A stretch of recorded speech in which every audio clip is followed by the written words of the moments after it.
లోనే ఎక్కడ లేనటువంటి అద్భుతమైనటువంటి ఒక విగ్రహం ఎల్బీ నగర్ చౌరస్తాలో ఆవిష్కరణ జరిగింది. ఈ విగ్రహాన్ని చూసినాక ఆ బృందం మొత్తాన్ని కూడా తప్పకుండా ప్రతి ఒక్కళ్ళు అభినందించాల్సిందే.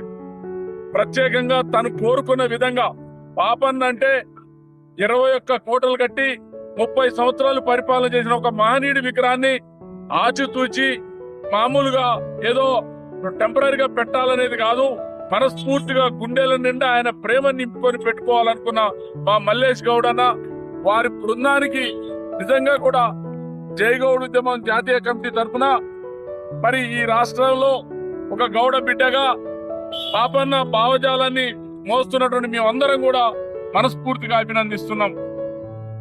సోదరులారా, రాష్ట్ర వ్యాప్తంగా పాపన్న విగ్రహాల నిర్మాణం చేయాలని, రాష్ట్రంలో ప్రతి గ్రామంలో ప్రతి గడపలో పాపన్న విగ్రహ ప్రతిష్టాపన చేయాలని అందరికి పిలుపునిస్తూ, మీరు ఏ విగ్రహం ప్రతిష్టాపన చేయాలన్నా ఒక్కసారి ఎల్బీ నగర్ దగ్గరికి వచ్చి ఇక్కడ అంబాల మల్లేష్ గౌడ్ అన్న ఇక్కడ ఫేమస్, మరి ఆయనను కలుసుకొని ఈ విగ్రహాన్ని నమూనా తీసుకొని ఈ విగ్రహం పోలికలతో మరి రాష్ట్ర వ్యాప్తంగా ప్రతి గ్రామంలో పెడితే గౌడుల యొక్క ఘనకీర్తి ప్రపంచానికి తెలియజేసినట్టుంటది.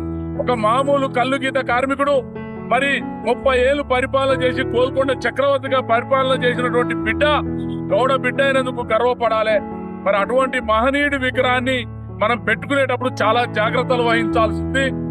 మీరు ఇక్కడ ఎల్బీ నగర్ విగ్రహం కాడికి వస్తే ఇంకేం అవసరం లేదు. మీరు కోరుకునే విధంగా మీరు కావలసిన ఆత్మగౌరవాన్ని ఏ విధంగా అయితే నిలబెట్టుకోవాలనుకుంటున్నారో గ్రామాల్లో, దానికి కావలసిన అన్ని కూడా ఇక్కడ ఎల్బీ నగర్ పాపన్న విగ్రహం దగ్గర మనకు దొరుకుతాయి.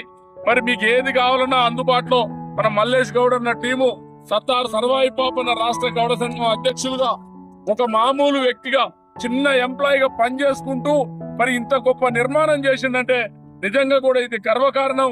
వారిని అభినందించాల్సి